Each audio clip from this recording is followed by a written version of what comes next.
दोस्तों, हम आपके साथ बड़ी देर से वीडियो के माध्यम से एक एनजीओ पर्यावरण के ऊपर सैल्यूट टू ट्रीज जिसका कर्ता धर्ता है साहिल शर्मा, जो सुंदरलाल बहुगुणा का अपने आप को शागिर्द बताता है। ऐसे ही उसके गुंडागर्दी के किस्से और भी बहुत सामने आए हैं, लेकिन आज हमारे साथ है एक और परिवार उसका गुंडागर्दी का शिकार हुआ, सन्नी मल्होत्रा और उनकी धर्मपत्नी कशिश मल्होत्रा। वो शिकार हुए उनके। हमारे साथ इस समय स्टूडियो में मौजूद हैं। आइए बात करते हैं उनसे कि एक्चुअली में क्या हुआ। आपका नाम कशिश मल्होत्रा है, तो किस जगह रहते हैं आप? जनकपुरी कॉलोनी। थोड़ा और लोकेशन समझाएं। जनकपुरी कॉलोनी नियर नीलकंठ मंदिर। नीलकंठ मंदिर। तो जो आप ये मुद्दा है साहिल शर्मा का, वो सही में कहाँ से शुरू हुआ, कैसे शुरू हुआ? एक्चुअली हमारा मकान बन रहा है, हम नया मकान बना रहे हैं, तो उसके आगे एक पेड़ है।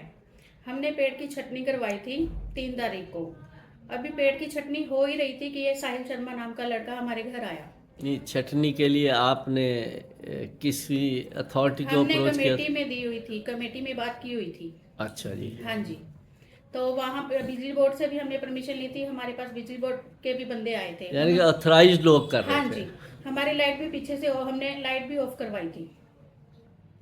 तो आया, इसने आते ही अपनी गुंडागर्दी दिखानी शुरू कर दी। आते ही पहले मेरे फादर इन लॉ के साथ बोला, इसने बदतमीजी की, मेरी मदर इन लॉ के साथ, मेरे हस्बैंड के साथ। मेरे हस्बैंड ने अपनी बच्ची उठाई हुई थी और इतनी जोर से आके वो चिल्लाया कि मेरा छोटा बच्चा 16 महीने का वो रोने लग गया। इतने में मैं बाहर आई तो उसने मेरे साथ भी बदतमीजी की। जब हमने ज़्यादा उसको बोला कि आप चले जाओ यहाँ से, चुप कर जाओ, तो इवन कि वो उसने मेरे साथ भी बदतमीजी की और मारने तक आया हमें। जब हमने उसको फिर से कहा कि आप चले जाओ, फिर उसने हमें पैसों के लिए ब्लैकमेल किया। पैसे मांगे उसने, तो हमने उसे जैसे कैसे करके वहां से, पूरे मोहल्ले के लोग भी इकट्ठे हुए, तो हमने उसे वहां से भगाया। उस टाइम तो वो चला गया। फिर अगले दिन फिर वो हमारे घर के बाहर आया। ऐसे ही वो 3-4 दिन कंटिन्यूसली आता रहा। इसके बाद संडे को वो हमारे दिल्ली गुरुजी सुधांशु जी महाराज के पास पहुंचा हमारी कंप्लेंट के लिए कि आपके शिष्य हमें, मुझसे तो समझे नहीं है, शायद आपसे समझ जाए। तो मैं ये कहना चाहती हूँ कि स्पिरिचुअल लेवल पे जाने का उसका कोई लॉजिक नहीं था। फिर भी हम चुप किए। उसके बाद वो मेरे स्कूल गया। मैं टीचर हूँ एक बीडीएस स्कूल में, मैंने 10 साल जॉब की है। अब भी मैं मैटरनिटी लीव पे हूँ। उसके बाद मेरे डायरेक्टर से उन्होंने काफ़ी वो किया कि इनको को मुझसे माफिया मांगे, मुझे पैसे दे। फिर इन्होंने किसी और को भी बोला, काफ़ी लोगों को इन्होंने बोला कि मेरे साथ कंप्रोमाइज़ करें, मुझे पैसे दें। तो हमने ये कहा कि हम नहीं देंगे पैसे। आपके हस्बैंड के ऑफिस में भी गए हैं ये? हाँ जी, ये मेरे बैंक हस्बैंड के ऑफिस में भी गए हैं 2-3 दिन पहले। तो ये जगह जगह से हमें धमकियां दे रहा है कि मैं ये कर दूंगा, मैं वो कर दूंगा। और अपने फादर की एसडीएम के उसके ऑफिस में लगे हुए हैं, पता नहीं क्या कौन सी पोस्ट पे है। हर जगह ये अपने पिता की धमकियां देता है। इवन के लोगों से, फ्रूट वाली रेडियो से गरीब लोगों को ये लूट रहा है, बहुत परेशान कर आप रहे ये हैं। कैसे कह सकते हैं रेडियो वालों को लूट रहा है? हमारे नॉन में एक है मेरे, तो उन्होंने ही हमें ये बात बताई। उनको, उनके घर में कीर्तन था। कीर्तन के लिए हमारे हिंदू लोग में ये माना जाता है कि आम की टहनी शुभ मानी जाती है। आम की टहनी वो वहां से लेने गए, इसने उनको वहां से आम की टहनी के लिए इतनी बदतमीजी की। तो किस लिए हम इसकी गुंडागर्दी बर्दाश्त करें?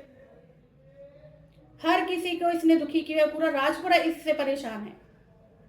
मुझे नहीं लगता कि बार बार ये हमें इमोशनल ब्लैकमेल कर रहा है, मेंटली टॉर्चर कर रहा है। मैं अपने बच्चे के साथ इसको बर्दाश्त नहीं कर सकती। तो अब क्या सोचा आपने, क्या करोगे आप?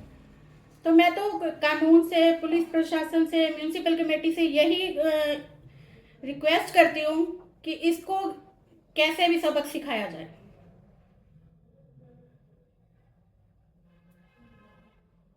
अगर नहीं अपने फादर की हर जगह धोस देगा, तो मैं तो ऊपर तक इसकी कंप्लेंट करूंगी, चाहे मुझे मुख्यमंत्री तक ही क्यों ना जाना पड़े।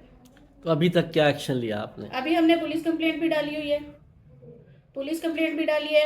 अब कल ही मेरे पास इन्होंने एक म्यूनिसिपल कमेटी वालों ने लेटर भेजा है, इसने वहां पे जबरदस्ती जाके लेटर लिखवाया है क्या लिखा है उसमें? कि आओ, इन्होंने बिना परमिशन के एक पेड़ काटा है, और मैंने पेड़ बिल्कुल भी नहीं काटा, अकेली छटनी करवाई है। नहीं, वो भी इस आप लड़के कह को, रहे हो, आप कह रहे हो कि म्यूनसिपैलिटी से आपने कहा था, हाँ जी, तो और उसमें आखिर मधुमक्खियां हैं, काफी बच्चे बेहोश हुए हैं हमारी फैमिली में, वो भी हमारे पास प्रूफ है। नहीं, अगर पीएसपीसीएल यानी बिजली बोर्ड के लोग आए हाँ थे जी, तो आपके कहने पे तो आए नहीं होंगे, हाँ जी, तो आपने फिर म्यूनसिपैलिटी अप्रोच किया फिर? हाँ जी, हमने सब जगह अप्रोच की। हमने पहले कमेटी में, म्यूनिसिपल कमेटी में 2 बार एप्लीकेशन दिया है पेड़ के लिए कि काफ़ी हम परेशान हैं मोहल्ले वाले। एप्लीकेशन दी है हाँ आपने? जी। तो इस लड़के को किसकी अथॉरिटी है, किस वजह से ये इंटरफेयर करने आता है?